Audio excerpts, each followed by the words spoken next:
Hello and welcome to Mental Health Playbook, Psychiatrist, Common Rejections and Denials. My name is Mary Muko. I am a member of the WPS Provider Outreach and Education, or PO team, and I will be your presenter today. Joining me is my friend and coworker, Karen Curtis. Karen will be helping me today by monitoring the chat and providing you with additional information and links as I move through my prepared remarks. Now, if you've been checking out our live events webpage, you may have noticed multiple webinars beginning with the words Mental Health Playbook. These are sessions that are designed to give an entry-level introduction into Part B mental health, outpatient mental health. Previous sessions can be found on our Encore Presentations webpage as well as on our YouTube channel. Now, listening to those previous sessions is not something that is required to understand what I'm going to be covering today, but I did want to make you aware that additional education is available. Our objective today is here on this slide. We really wanted to kind of finish up this mental health series with some focused education based on data that shows those most common rejections and denials. So our objective today is to learn how to fix those or avoid those altogether, those rejections and denials. So as I move through today's presentation, I'm going to actually define rejections and denials. These are two very different things, very important that you do understand the difference because you take different actions to fix them or avoid them. I'm going to reveal the reasons for those common rejections and denials for this specialty, and today we're talking about psychiatrist specialty. That's specialty 26, assigned by Medicare when psychiatrists enroll in Medicare. So we're looking at specific data, psychiatrist, common rejections and denials, and I'm going to share some ways to fix these or avoid them. And along the way, I will be providing you with a lot of resources. And just as a reminder, we do have some legal disclaimers that I've placed in a slide at the end of today's presentation. So please take a look at those when you have a chance to do that. And remember that the information I'm presenting today is current, it's all correct, but it is subject to change. So let's go ahead then and get started with today's presentation. First of all, I am going to talk about rejections versus denials. As I mentioned a little bit earlier, they are two very different things, and it's important that you recognize the difference. I do want to talk a little bit about the remittance advice, or the RA. Some people just call this the notice. It is that remittance advice sent by Medicare Administrative Contractors, or MACs, to healthcare providers that explains the claim rejections or the adjudication of claims, and this would include payments and adjustments and even denials. Now, the remittance advice includes codes that explain why a claim rejected or denied or partially paid. It also lists any amounts that have applied to the deductible, copayment amounts, and reductions as well. So most providers receive an electronic remittance advice, with only a few that are still receiving that standard paper remittance, or the SPR. Providers can use some self-service tools that we make available in order to access additional claim information, and this would include a helpful reason and remark code lookup feature that's out on our website. You might have noticed it looks like that sub-bullet here on this slide for reason and remark code lookup has underlined, and it appears in blue. That means I've embedded a link within your electronic presentation materials where you can just click on that link and open up that particular resource, or in this case tool, the reason or remark code lookup.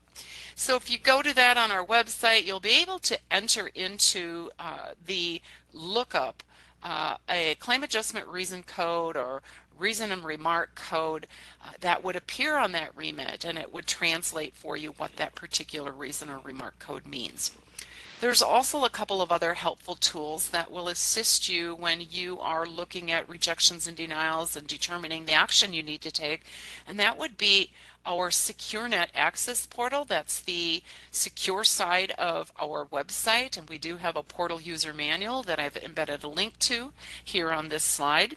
And also there is the interactive voice response or IVR system, and we have an operating guide that will help you when using that tool as well. These are all great tools to help you understand the information that's there on the remittance advice and better understand that rejection or denial and what you need to do to fix or avoid it. So let's get started with rejections. As I've mentioned, it is important to know the difference between a rejection and a denial. A rejected claim is also referred to as an unprocessable claim. We can't process it. It's never adjudicated. It's what I should say is it's not adjudicated. It is actually returned on what we like to refer to here at Medicare as the front end. It's rejected before it gets through the entire adjudication process. And the reason why we return an unprocessable claim is because something is invalid or illogical, often because something that's required is missing or incorrect. Because a rejected claim is not adjudicated, there is no right to an appeal. You can't appeal a rejected claim because it was never adjudicated. You can easily identify a rejected claim on a remit when you see remark code MA130 and group code CO16. So those are the two identifiers on that remittance that will signal to you that this is an unprocessable claim. In that case, the provider must fix it and resubmit the rejected claim. The patient cannot be held liable for payment. Let's look now at a denial as opposed to a rejection. A denied claim is adjudicated, and Medicare denies claims or claim lines for a number of reasons, some of which are listed here on this slide. Perhaps there's a law that won't allow us to make payment for a particular item or service. We refer to those as statutory requirements based on laws. Perhaps we denied a claim line or claim due to medical necessity. Maybe the diagnosis code on that claim is not one that's covered for that item or service. Medical necessity would also encompass frequency denials. If any item or service that you're submitting to Medicare has a frequency parameter or a utilization guideline, that would equate to a medical necessity denial if it's denied. And why is that important?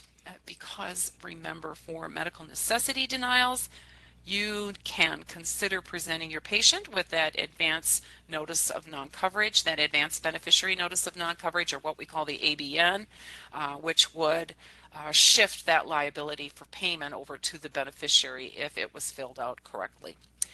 There are also other types of failure to meet payment criteria that would involve eligibility. And that would mean eligibility for both that Medicare provider or even eligibility for the Medicare patient. An MA01 code that appears on the remittance advice actually signals to you that there are appeal rights. So for denied claims or claim lines, patient liability is determined. For rejected claims, you need to fix the error and resubmit the service. For denials, there are multiple actions you can choose from. Sometimes you can fix the error and resubmit the service. You might also be able to use a process known as the clerical error reopening or CER process to have the denied service adjudicated, or you could use a self-service tool and do it yourself. You might even choose to request an appeal. And for the latter two options, that being the clerical error reopening or the appeal, we do offer the use of SNAP, our Secure Net Access Portal, which is a self-service tool that really does offer the most expeditious way to fix that denial or to get payment for that service or receive partial or full payment for the Medicare service. And you can also request an appeal using SNAP, that Secure Net Access Portal. That brings us now to a very important part of today's presentation, and that is the data itself. And why is that so important? And why is it that I'm here today talking about data with you? Well, it's because CMS requires us to do so. CMS requires all of the MACs, the Medicare Administrative Contractors, not just WPS, to utilize data to determine our education strategy. There's all kinds of forms of data, but our data specialists, those that work in our data unit, we call that unit Insight. If you ever hear someone here mention Insight, it is our data analyst. I'm going to pause for just a moment here. Our data specialists have created a dashboard. We call it the Claims Denials Dashboard. To help those of us, or for those of us in provider outreach and education, to use in order to analyze claim submission rejections and denials. And we do this to determine our education needs, just as CMS has directed us in their internet-only manuals. So just as advertised, today's webinar reveals the most common reasons why WPS rejects or denies Part B claims for psychiatrists, those that are assigned a 2-digit specialty code of 26 when they successfully enrolled in Medicare. Those specialty codes are used in the claims processing system to help process claims correctly. Those specialty codes are from a list that CMS provides to the contractors, so that when a particular provider type successfully enrolls, they're assigned that 2-digit specialty code that is used in initial claim processing in that process. So that's how we know when a clinical social worker is seeing a psychiatrist on the same day. There'll be 2 claims in this claims processing system. One is for the 2-digit specialty code that's assigned to the clinical social worker. The other then would be that 2-digit specialty code assigned to the psychiatrist. So that's how we know who's doing what, or the computer logic that's used during initial claims processing knows who is seeing the patient, or what provider type is what I really should say. So that's just a little bit aside about specialty. I do want to show you something real quickly here, if I can get to it, bear with me. I have 2 monitors open currently, and I want to get to the claims denials dashboard. It is within our secure side of our website, but there's no identifiers in the dashboard itself. So I am able to show this to you. I'm pulling it open and onto the screen over here so you can see it. This is what that dashboard that I talked about looks like. And I want to show you how quickly and easily it is for me to pull data. I can use these green boxes here. Maybe another word for these drop-down menu items are filters, if you will, so I can filter the kind of information that I'm seeking. But our data team calls these data slicers. So I looked at all jurisdictions, all WPS jurisdictions, Jurisdiction 5, Jurisdiction 8. I wanted to look only at Part B claims, so I chose Part B here as opposed to Part A. And that's why we advertised this was a Part B webinar today, or we'll be presenting Part B information, but if Part A providers are interested, they certainly are welcome. Here's where I would choose the claim status. I can choose unprocessables, or I can choose denials. Notice how quickly the data is changing. Here is where I can choose a particular specialty. Right now I'm looking at all claims for Jurisdiction 5 and Jurisdiction 8, Part A and Part B, denied claims. I'm going to switch this to Part B. Look at denied claims. Notice how quickly the data changes. I'm looking at denied claims now, but what if I want to look at unprocessable claims? Just like that, with the click of a mouse, it changes. What if I want to look at only one specific procedure code? I can do that. Enter the procedure code, click on it, and the data changes. So I'm showing you this just so you can see all of the information that's put into this dashboard at our fingertips, so that we can look at this data and analyze it.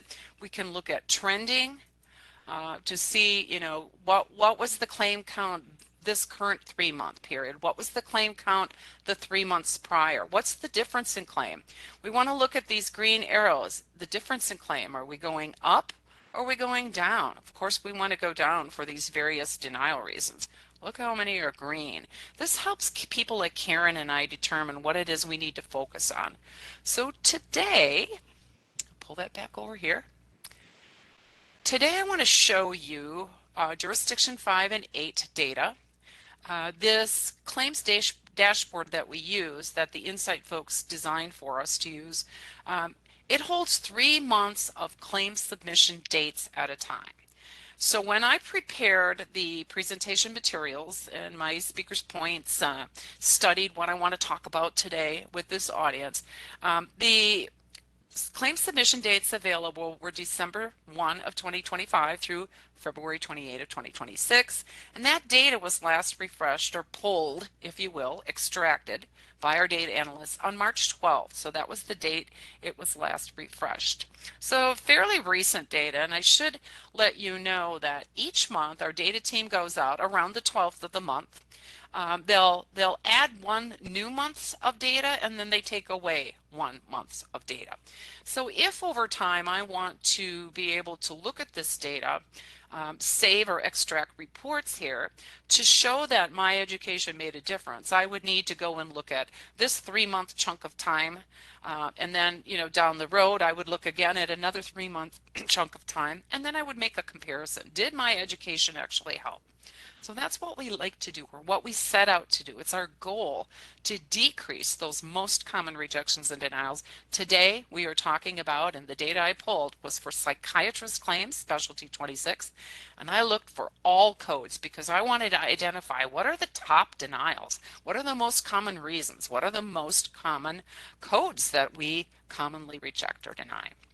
Let's take a look at that data right now. It's time to reveal those top 5 reasons for rejected claims, for psychiatrist claims to WPS Part B, and these are in descending order.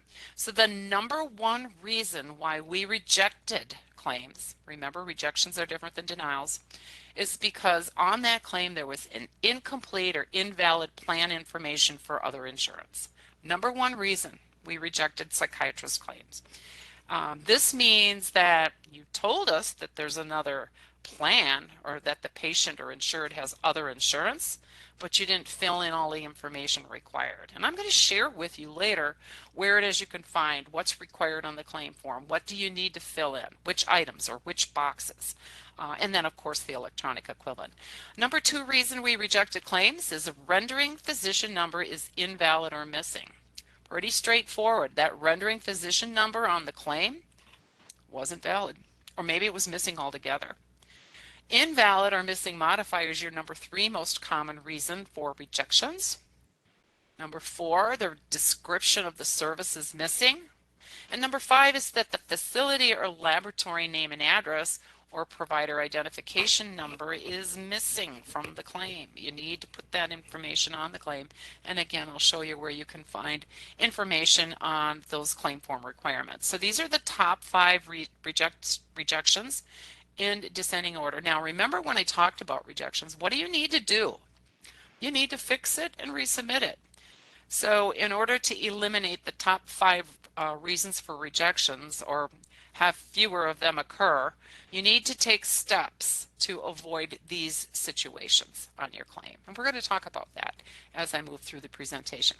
Well, we know the top 5 reasons for rejections. Next, let's look at the top codes rejected as well, pulled from that dashboard I showed you. The graphic here's a hand. Money.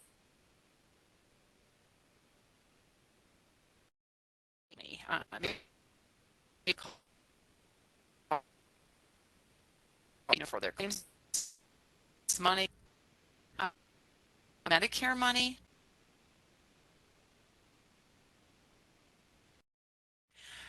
if you claims them, it's $1,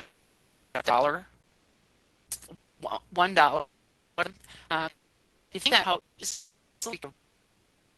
rejections of the state, that's both for you and also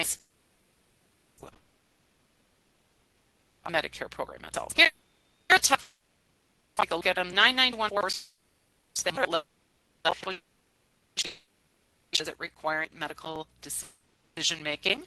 2 is a similar code, 213, represents that E&M service of low complexity, 20 to 29 minutes.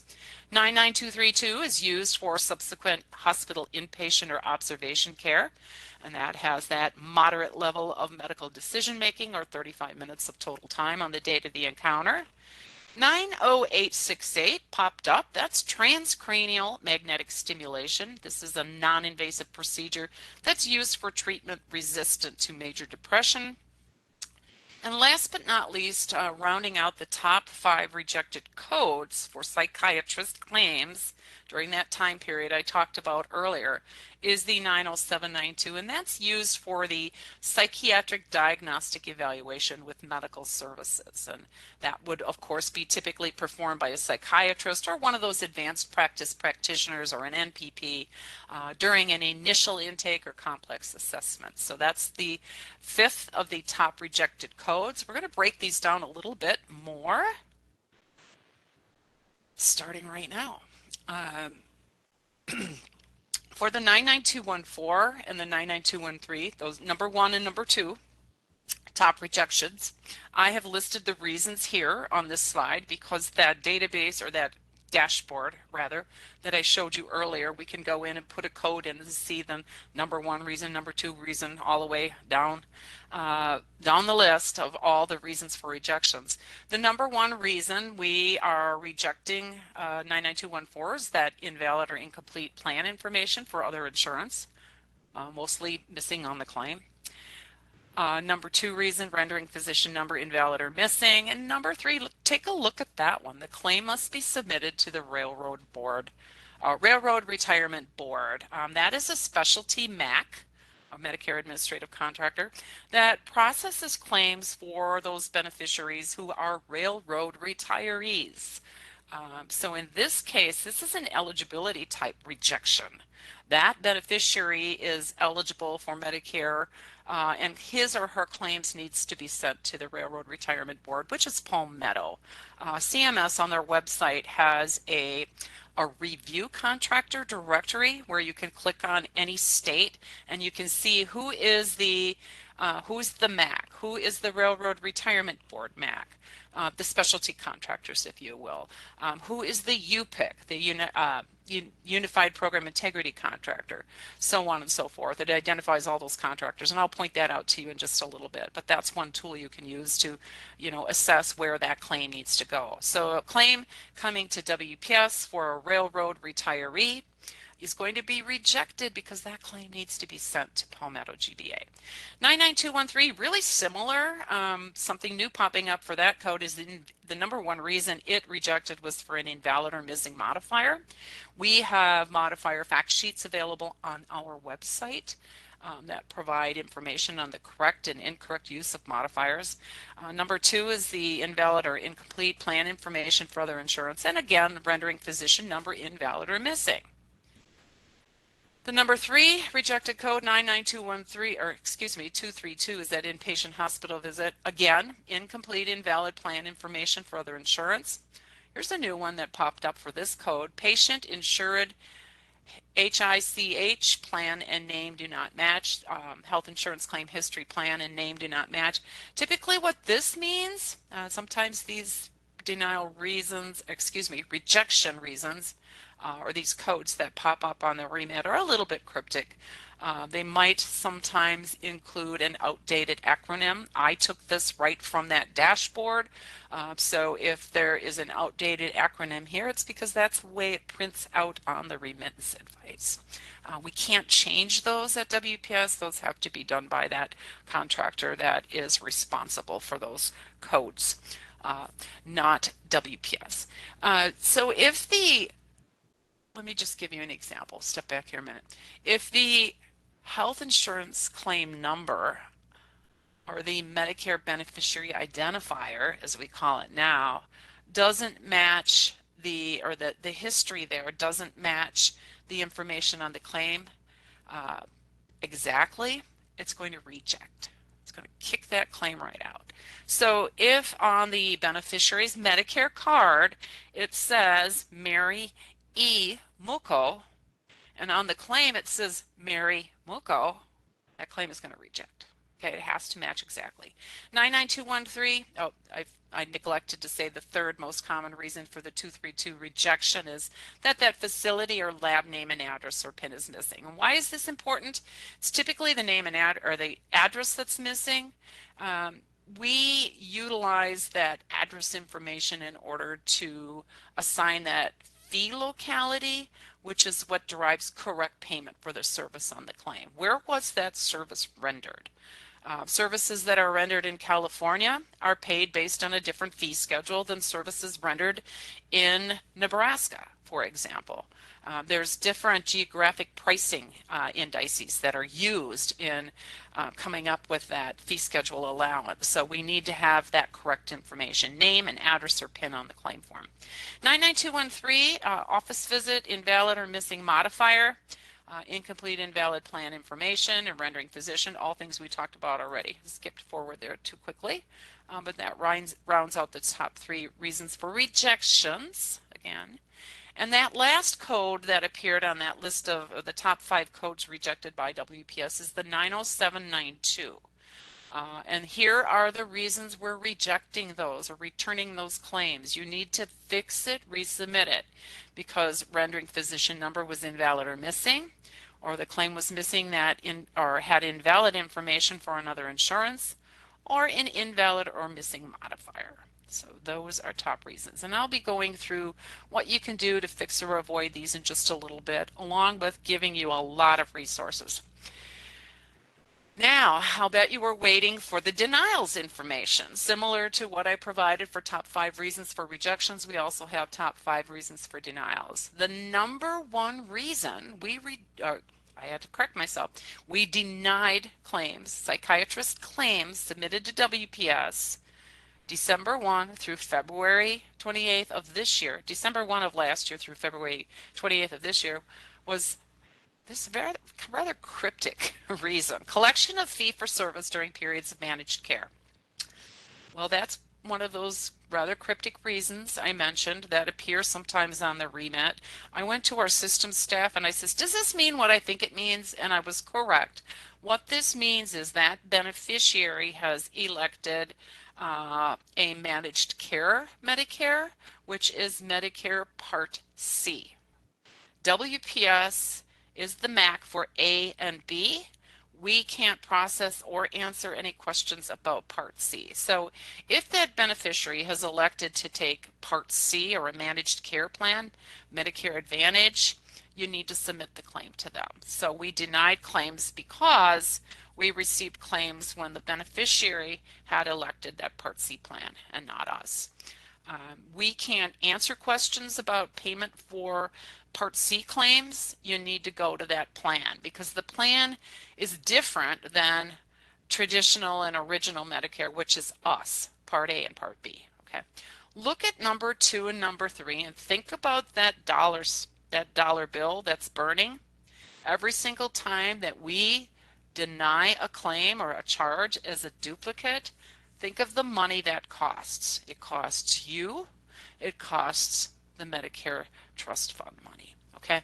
And then of course you need to consider the fact that the beneficiary's claim isn't paying. So you might be said that some of their time is utilized too in order to get payment on these. So it's costly to them as well. Duplicate charge paid, the computer system will plug in a date here, an on-claim ICN, which is that internal control number that tells the ICN or the control number for the claim. So this means that we've already paid this service on another claim. Look at number 3. That's also a duplicate denial. Duplicate charge of claim, and it'll give you the ICN, that internal claim number, now being processed. That means there's 2 claims in the claims processing system at the same time, so we're going to duplicate deny one of them. Okay, one of those dupes is we already paid this, and the other one is there's another one in the system, same thing. Sometimes you can add a modifier to something to tell us this isn't really a duplicate, it's a repeat service. But you need to add that modifier if it's the case, if your documentation justifies it. So that's just one way you can eliminate some of those duplicate charges, and we'll talk more about that in a bit. Look at the number 4 reason why we denied psychiatrist claims. The time limit for filing your claim is expired. There's no appeal right. Uh, Karen has actually held some webinars that talks about timely filing. You have 1 year from the date of service to submit your claim to Medicare. Uh, After that time, we will deny a service. There are no appeal rights.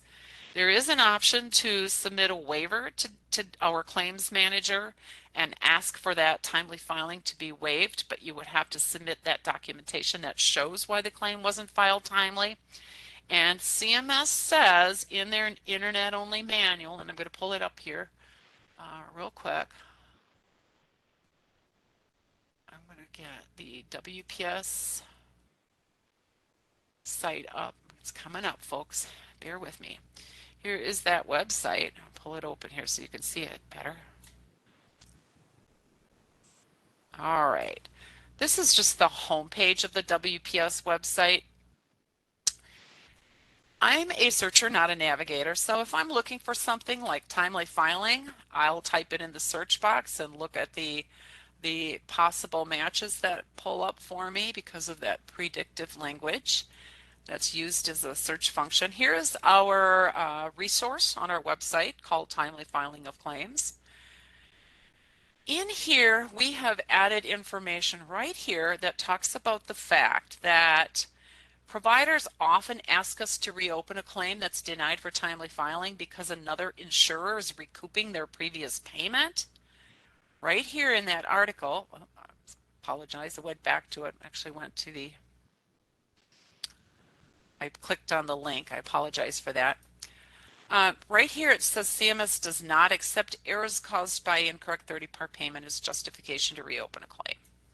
That's why, folks, when you come to us and you say this insurance paid or the beneficiary's insurance paid 3 years ago, but now they came back and took the money because Medicare was primary, and you want us to waive that timely filing, we can't do it because CMS says in their internet-only manual, it's the claims processing manual, specifically Chapter 34, it says this. It says, oh no, we can't do that. We will not reopen the claim for that reason. It does not constitute good cause. Now, there may be times where you do have good cause and for another reason for submitting that claim late. And you can file that waiver to extend that timely filing, and this tells you how to do it. Right now, I am on the Jurisdiction 8 Part B website. I can tell that because the information pertains to Indiana and Michigan. And right up here on this ribbon where it says you can choose your jurisdiction, it's highlighted green for J8 MAC Part B. If I want to click to J5 MAC Part B because I'm a biller and I submit claims in 2 jurisdictions, just switch over to Jurisdiction 5 and then the information will show you for that jurisdiction here. Part A as well. Part A, J8. When you enter our website, typically a pop-up box is going to present and you'll choose your jurisdiction. This is just another way of doing exactly that, choosing your jurisdiction. So make sure you're looking at the correct jurisdiction. All right, number 5 is that the physician is not eligible to receive payment. Now that could mean physician wasn't eligible to receive payment on that day. Maybe the physician isn't sufficiently enrolled with Medicare. This would be an issue where you'd want to check on physician eligibility. And quite often, you would use provider enrollment to do that. More top reasons for denials not covered when performed, referred, or ordered by this particular provider. I'll show you a resource later that gives you a list of all eligible Medicare providers that can perform or refer or order services. Order and refer is what I should say. Look here, number 7, charges incurred during an incarcerated period. That means the beneficiary was incarcerated at the time the service was rendered, and Medicare won't pay for that service. Medicare will reject it. Number 8, the claim must be sent to the employer group health plan or large group health plan first. And this is one of those situations, folks, where I've used an acronym on a slide, and if you look in the notes section for this slide, I identify what these two acronyms mean, EGHP and LGHP. In other words, Medicare is the secondary payer. So you would look at and reference MSP resources in order to avoid those. Here's your top denied codes in descending order. Uh, the top denied code for psychiatrists is the 99232. That's that inpatient visit or observation care. 99214, 99213 are office visits or evaluation and management services. 90792, we talked about that one because that one was also on the list for top rejections.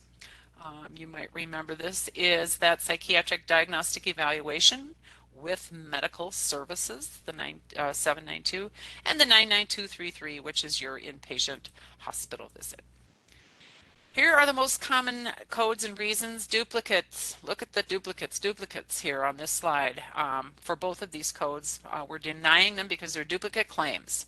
Keep in mind that that payment floor, that amount of time we have to receive your claim and process it, we have to hold your claim sometimes for a certain amount of time. That's called the payment floor before we can actually release payment. Don't just automatically resubmit claims without checking the status of the claim. Did you already submit it? Could it be that it's already in the claims processing cycle? Check the status of your claim. Collection of fee for service is the number 2 reason for the 99232 denials.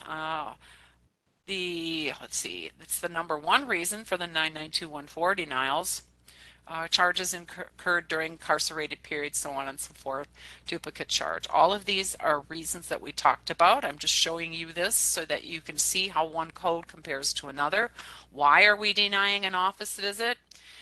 And here's one I want to talk about a little bit, this 90792.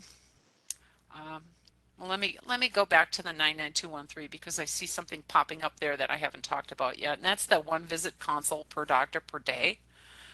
That means this code was billed more than once in a day by the same physician. And remember, the claims processing system is going to look at the same group, same clinic, same specialty as the same physician in one day.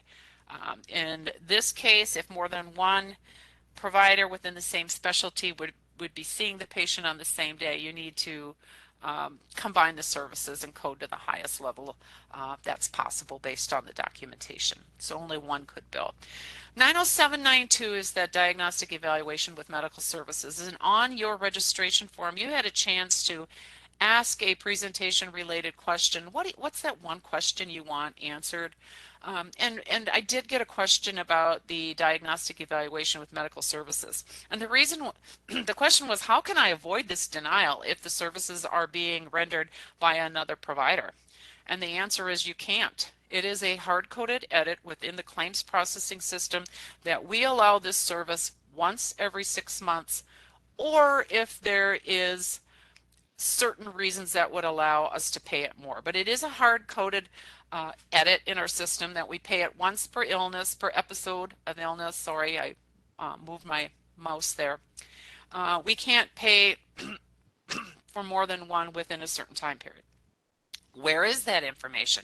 It's in the policy and in the coding and billing guidelines for psychiatry and psychology services. I held a webinar and talked about that policy previously. At the beginning of this presentation today, I talked about those other webinars where you can find information related to this topic today.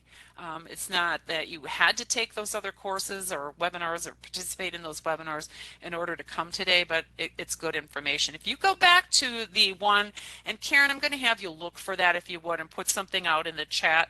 When was it that we held the policy information? I got my calendar here and I can kind of pop back and look at it. I think it was one of the first webinars we did. I think the 3rd webinar in this series. Maybe if you can find that, Karen, you can pop that information out into the chat, where I talked about frequency for this service. At best, you know, you're going to have to ask your patient, have you seen anyone else? Has someone else provided this? And I know that you can't always rely on what your patients remember or what they tell you, but you have to do your due diligence. You have to do your best to determine, was this patient seen by anyone else? Did this service occur anyplace else within the last 6 months? That is the only way you're going to be able to keep this denial from happening. Unfortunately, if you're not the first one in the door with a claim for this service, your service will deny. It's going to be that second claim that we process. And it is a very difficult one to avoid. We understand, but based on the policy, remember that Medicare can't pay for something that's not medically necessary. That's the overarching criteria for Medicare payment. It says that in the Social Security Act. We can't pay for that second service that's not medically necessary. We have an obligation to CMS, the Centers for Medicare and Medicaid Services, to pay that claim correctly. We can't allow the service if it's not medically necessary. And based on our policy, that service is only medically necessary, usually once every 6 months. Collection of fee-for-service during periods of managed care is the number 2 reason, and Medicare will not pay for this service for this condition. That means that the diagnosis code on the claim is not covered for that particular item or service. So sub-bullet number 1, sub-bullet number 3, look at the policy in the billing and coding article. That will help you avoid those denials. 99233, another common denied code, duplicate. Expenses incurred after coverage terminated. That means the Medicare coverage for that beneficiary terminated, yet a claim was submitted, so we can't pay for that service. We have to deny it. And the last one is 1 visit per doctor per day. We typically call that concurrent care. We can only pay for 1 specialty visit per day. If there's more than 1 specialty, same provider, same group, or more of the same specialty, the service will be denied due to frequency. And remember, that's a situation where you can consider presenting your patient with that ABN. Medicare might deny this because you have to tell them specifically on that form. Would not meet medical necessity because more than 1 provider in this group with this specialty is billing the same day. You should combine the service and bill it as though only 1 did the service. Here are ways to fix or avoid, and we're going to move quickly through this. Here's where you can find the claims processing instructions. It tells you item by item on the claim what needs to go there. What needs to go in item 1, what needs to go in item 3, what needs to go in item 15, what about 24J, and so on and so forth. We have the EDI and EDI support, general EDI and EDI support requirements here. Chapter 25 is completing the 1450 data set. That's your Part A claim. I've included that for you as well, even though we're talking about Part B today. And Chapter 26 is completing and processing Form CMS 1500. That's the paper form. I'm going to pop that open real quick. I clicked on that link for you to show you. It goes item by item what you need to have on the claim form. And why is this so important? Why is Mary showing this?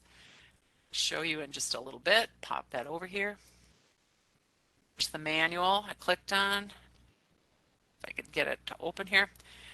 Here's the claim form instructions, item by item. I'm scrolling down. There we go. Items 1 through 11. There you go. Item 1, item 5, item 6. Item by item, what needs to go on that claim form? If it's not there, what's going to happen? Based on what we talked about today, we have to reject the claim. If an item that's required is not there on the claim or not reported on the electronic equivalent, we have to reject it. Fix it, resubmit it. Okay? Maybe it was entered wrong. Maybe it's not there at all. Here is a crosswalk that tells you if an item goes in, or if information is required in item 11 on the claim form, where does it go on that electronic claim form? So this is a crosswalk from the paper claim to the electronic claim. So it will tell you if it goes in item 1 on the claim form, where is the loop or the data element that needs to be filled out in order to meet the claim form requirements. When you are looking at this crosswalk, there's a status code column. If there is an R in the status code column, it means it's required. It has to be there. If it's not there, what's going to happen? Your claim will reject. Okay. If there is an S in the status code column, it means situational, so that means that it's a data element that has to be completed only if other conditions exist. Okay, so there's your crosswalk. Provider eligibility, those denials. This provider is not eligible to bill this state. Make sure you're entering information correctly. Make sure that the identifiers are reported on the claim form in the correct places. Make sure that the eligibility date for that provider was in effect when that claim was processed. The same goes for the beneficiary. When was the beneficiary eligible for Medicare? Is it an eligibility date kind of problem, the reason for the rejection? Check your provider enrollment records if it's a provider eligibility issue. Similarly, make sure that patient name and the MBI exactly match. Ask to see that patient's cards. There are situations where an MBI can change, so you're going to want to make sure that you're asking to see those cards. Best practice, folks, is every time. We have those open enrollment periods. Make certain you're asking to see those cards. Ask your patient, did something change? Do you have a new Medicare contractor or a new plan? Do you have more than one card? Can I see all of them? Ask those questions. Make sure you're submitting those claims to the correct payer. We had some of those rejections hit for your specialty because those services should have gone to the Railroad Retirement Board. And remember those denials that we talked about because the patient had Part C? Make sure if the beneficiary is eligible for a managed care plan or they're eligible for Medicare and have chosen a Part C plan, that you're submitting it to the Part C plan. Modifier issues, make sure if it's required, it's there. Make sure it matches the procedure code. Make sure it's valid on that date of service. There are new modifiers that are added from time to time. Make certain you're not using one that's no longer valid on your claim. Avoid those duplicate denials. If you use a billing service or if within your organization you automatically submit a claim every 30 days without checking status, you need to stop doing that. That is considered abuse. You need to establish the status first. Has a claim already been submitted? Are you waiting on that claim? Check, do your due diligence. Make sure you're billing appropriately. Sometimes there's a modifier you can add to an item or service that lets us know this isn't a duplicate service. This was a repeat service by the same provider on the same day. Consider using that interactive voice response system in SNAP to verify the status of your claim. MSP denials hit for one of those codes we talked about. Remember that employer group health plan or large group health plan should have been the one to submit your claim to. We have fact sheets, questionnaires, information out on our YouTube channel. We have an MSP playlist that explains MSP. So if you're getting these denials, right here's your key to avoiding them.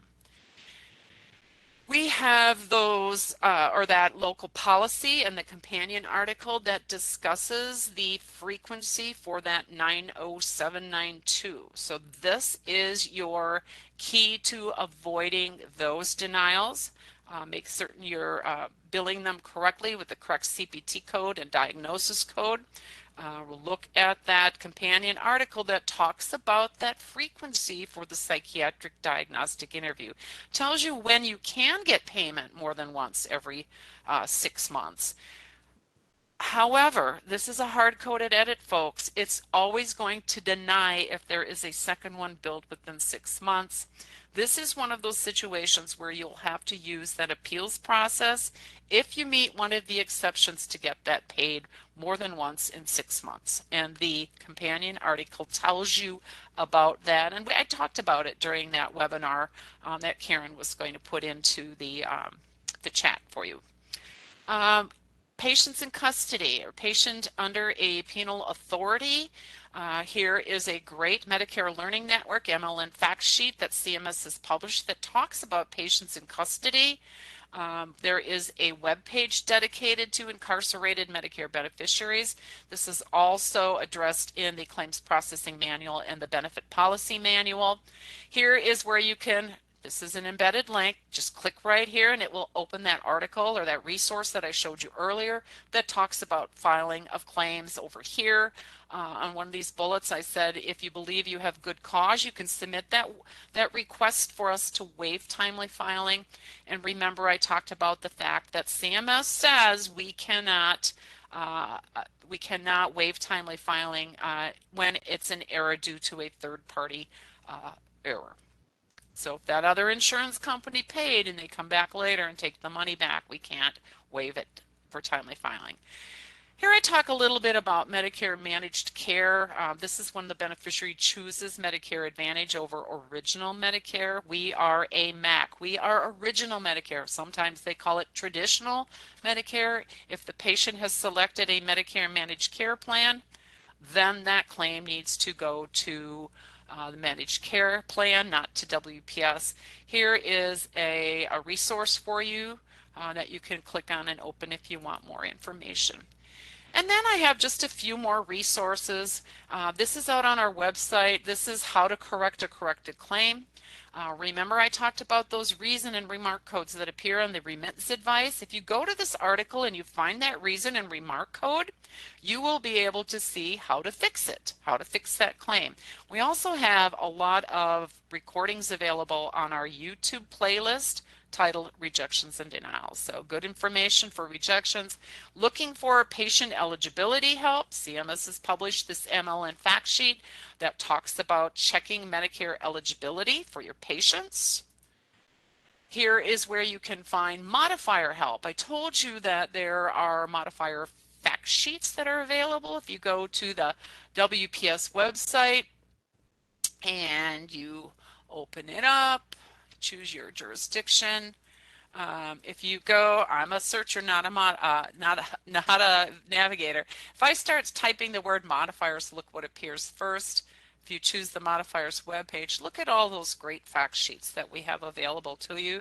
You can go out and pull open a fact sheet. Typically we'll define it, we'll give you appropriate use, we'll give you inappropriate use, and then some other related information as well. So fact sheets are available if you get those rejections or denials relative to modifiers.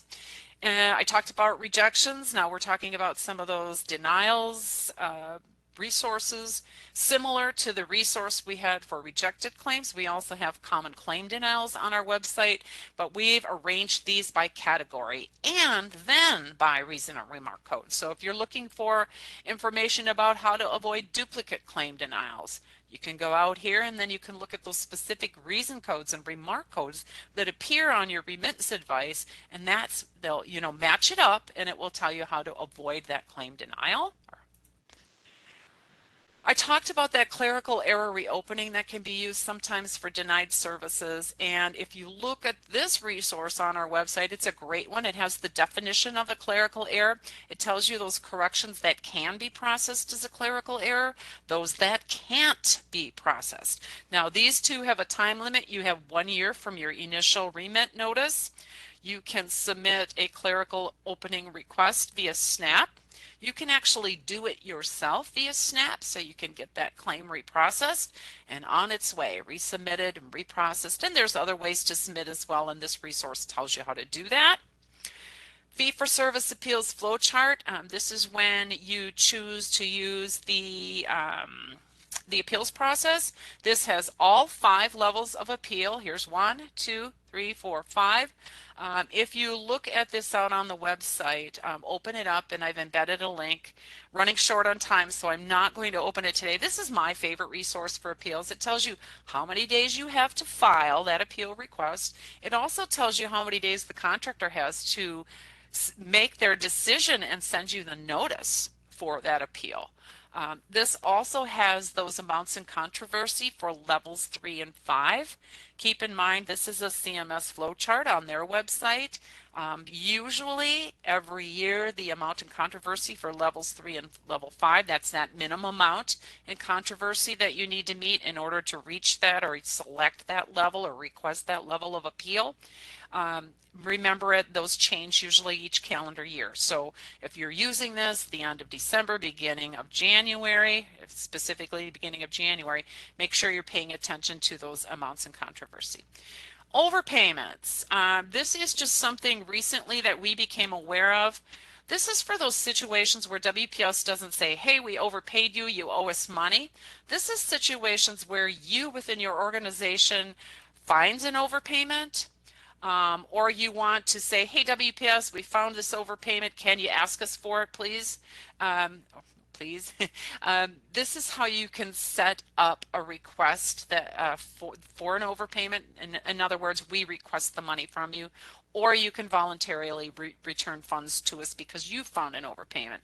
So we want to make you aware that there's a preferred method to do this. We ask you to utilize SNAP. It's on our website to send that refund to us, or to say, WPS, you need to request this from us so we can pay you. This is both the SNAP manner, the preferred manner, or the paper, the way to use the paper overpayment notification refund form, and there's instructions for using that. So whichever you prefer, the paper process or the online process, which of course is the fastest, the preferred way, this tells you how to do that. So we're just getting the word out to people. And that brings us to questions and answers. Karen, we do have a short window of time. Are there questions in the chat that you have received that I might be able to address real quick here, or those that you've not already addressed? Hi, Mary. One that I would like to address real quick, and I can answer this since I do portal education. When Mary was talking about claims being rejected and denied, we received a question that said, can the provider see this in the portal? And yes, you should be able to see that when you're looking at the claim status function. It gives you those CARCs and RARCs and the reason why a claim is denied. Mary, you also received a question that said, how can we get claims to cross over when the rendering provider is not enrolled in Medicare, but the claim needs to be adjudicated to submit to the secondary insurance? I'm not sure I'm following that, because if the provider that's submitting the claim isn't enrolled in Medicare, there's nothing for Medicare to process. I'm going to take a look at that one following today's webinar. Maybe I just misunderstood it, but I will get a response out to you on that one. But I'm going to need a little bit to dig a little bit deeper to see that. Number one, I understand your question completely. So if you would please, well, we'll be able to tell who you are by looking at our chat records after this webinar today. And I will take a look at that and get that response to you. Speaking of other questions, when you get to the last slide today, you'll be able to look at some of the notes for that slide. It talks about sending us questions. If you think of any questions, you can email them to us for up to 7 days following the event. It tells you in the notes section on slide 37 how to do that. Also, in addition to submitting questions, that's something that we are happy to do. We're happy to respond to those presentation related questions received in the chat, those that I haven't answered yet, and those that come in within the next week. There's something that we'd like you to do for us though, and that is to complete a brief survey to tell us, I'm sorry, my fingers got a little happy here and I rolled too far. We'd like you to let us know how we did today. Did we do what we set out to do? Remember that agenda slide, what I said I was going to do? I was going to reveal the top reasons for rejections and denials and tell you how to fix or avoid them, and then give you resources. So I hope that I did everything that I set out to do. I believe I did, but I'd like to hear from you. What did you like? What did you maybe not like about the presentation today? Give us your feedback on this WPS customer experience. It is CMS and WPS that looks at these, and I can assure you that someone lays eyes on every single one. Your opinion matters to us. So when you disconnect from the webinar, you're going to be redirected directed to a CMS survey. I'm also having Karen place a link in the chat. I really do hope that you take a moment and provide feedback on how I did today. If you are watching this video as an encore, you will see a pop-up at the end of the webinar with a picture that says survey. The redirect looks like what you see here on this slide on the right. We don't have any control over how this appears, but we do want you to know that it is not spam or anything malicious. In our encore videos, the survey links are going to appear with the bottom picture that's titled Online Survey. The feedback we receive does lead to change, and it's very, very important for you to give us that feedback. Some of the changes we've already made are based on that information in these surveys. After disconnecting today, you're going to receive a thank you for attending. That email comes from WebEx, not from WPS. It will contain in the body of the email, not in an attachment, some words that say you successfully completed this education today. It is that information in the body of the email that you need to submit to an accrediting body in order for them to consider awarding you with CEUs. If you join by phone, though, WebEx is not able to generate this email, so you're going to need to contact WPS.